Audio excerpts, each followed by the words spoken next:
I have no patience for that toxic positivity stuff. So this video isn't gonna be about how to make winter feel like summer, because it's not. This video is about how to shift your mindset to embrace this season for what it is, soothe yourself when the feelings get too big, and proactively minimize the negative effects that seasonal affective disorder can have on your life.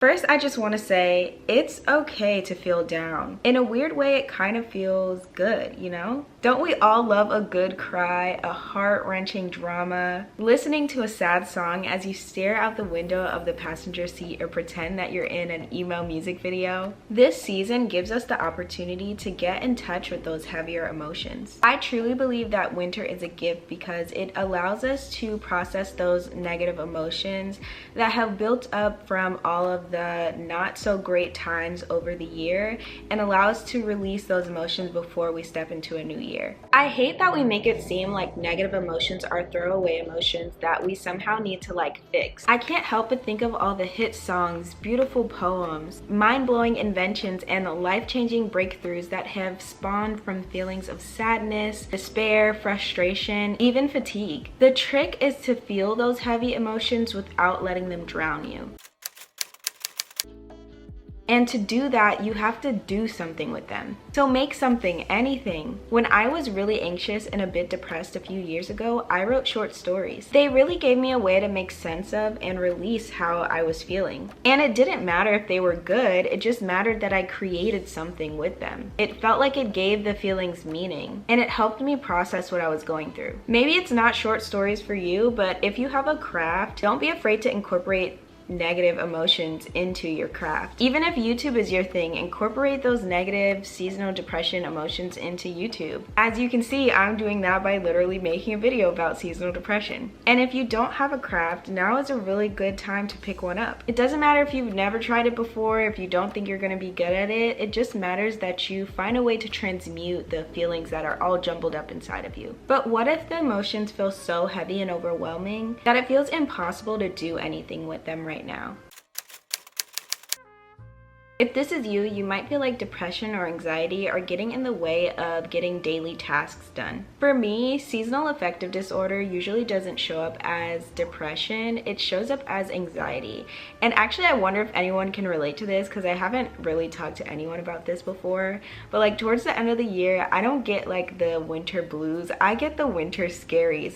I start having this existential dread of another year is coming to an end, everything is dying, I'm literally living my life out, and did I get enough stuff done this year? What am I gonna do with next year? My mind goes there, and it basically just sends me down a rabbit hole of a bunch of unhelpful thoughts that lead to hours of rumination or anxiously making to-do lists of everything that I need to do before the year ends, both of which take away from getting actual important things done. So when this happens, I realize that I need to soothe those heightened emotions before I can do anything else. I need to get myself back down to a baseline where I can make reasonable and rational decisions. And that goes for any heightened emotional state, whether it's sadness, anxiety, fear, whatever. The solution is to do some mindfulness activities that relax your nervous system and calm your mind.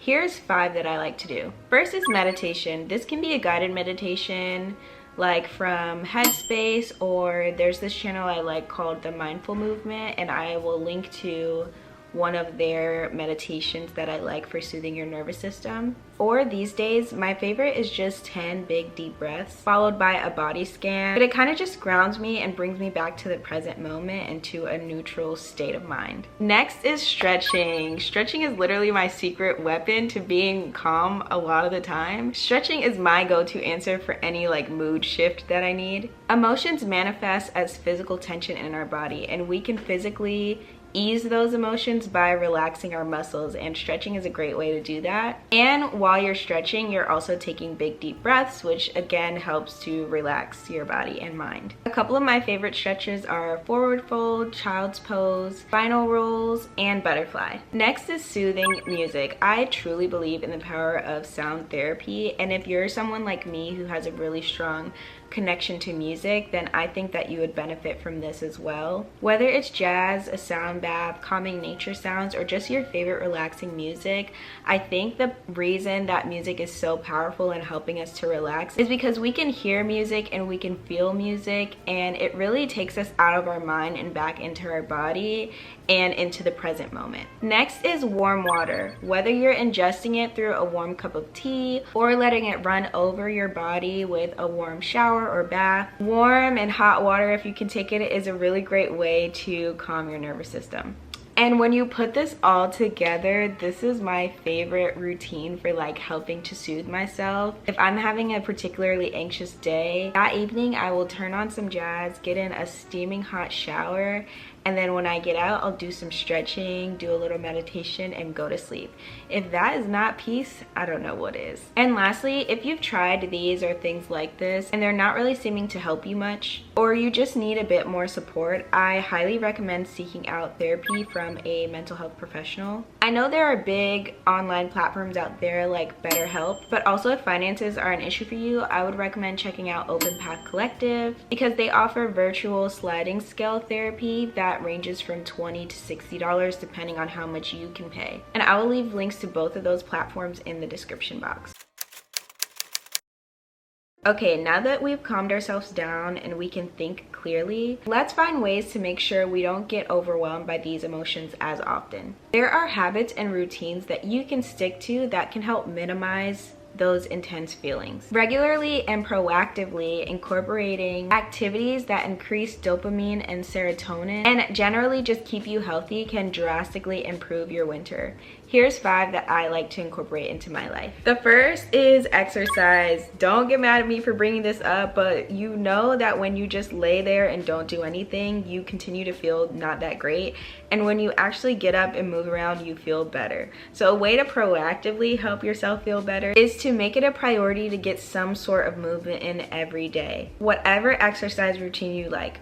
Right now, mine is trying to walk 10,000 steps a day, and I'm really enjoying my walks. I find on days where I don't feel as great and I make that an excuse to not walk, I just continue to not feel that great. But on days where I don't feel that great and I decide to take a walk anyway, I always feel so much better after I walk. Don't hate me for this next one either, but it's just eating healthy foods. Like, these are such basic things, but they're also like legitimate hacks to feeling better. By all means, this is the season to indulge, and everyone should in moderation, but also just paying attention to what foods don't make you feel that great and what foods do make you feel great is really important any time of year, but especially in the winter. Make sure that you're getting a good amount of nutrient dense foods and having a healthy mix of proteins, carbs, and fats. Next is spending quality time with loved ones. Emotional and social connection are essential human needs. I know this is the time of year where it's so cold outside that we don't really feel like going out and doing anything,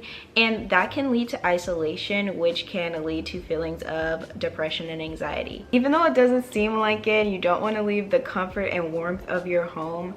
Bearing the cold to have a good kiki with your girls or spend time with your family is always worth it. After all, these are the experiences that make life worth living, and they're the memories we're creating that will stick with us for years. I know winter and the holidays can be especially difficult for people who are not around their family or loved ones. Even though it's not the same as being there in the flesh, FaceTimes and phone calls really help to keep those connections strong. Movies and TV shows are kind of a hack for getting some emotional connection because you like basically emotionally connect yourselves to the characters in the shows. So wrapping yourself in blankets on the couch and watching your favorite feel-good movie or nostalgic movie can help if you're feeling kind of lonely during this time. Next is beautifying your space and keeping it clean and tidy. In the winter, we're bound to be spending much more time inside than we are in the summer.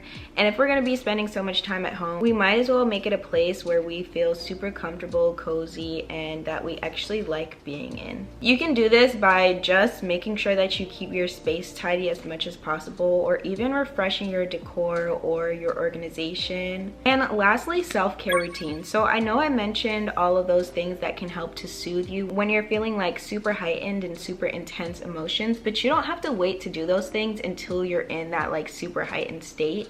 And actually proactively doing those things can make it less likely for you to be in those heightened emotional states. So just to recap, if you have the blues this season, it's okay. Embrace it, make something with it. If that feels too overwhelming, be intentional about soothing yourself so that you don't spiral.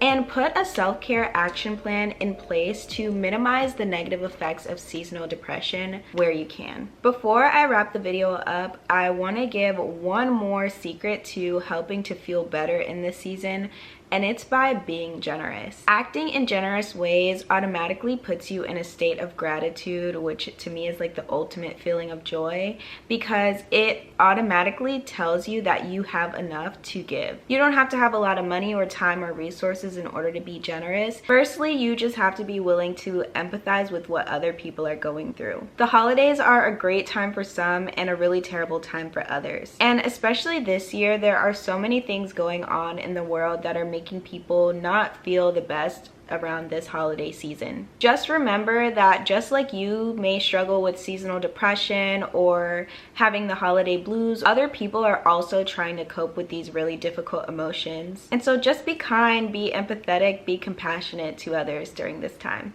That's all I wanted to say. I really hope this video helps you. And if you want to build a routine that will help you be more productive and feel better about yourself and about your life, but you're struggling and feel like you're lacking the self-discipline to get there, I have a video all about how to practice self-discipline that I will leave here for you. And otherwise, I'll see you in my next video. Bye.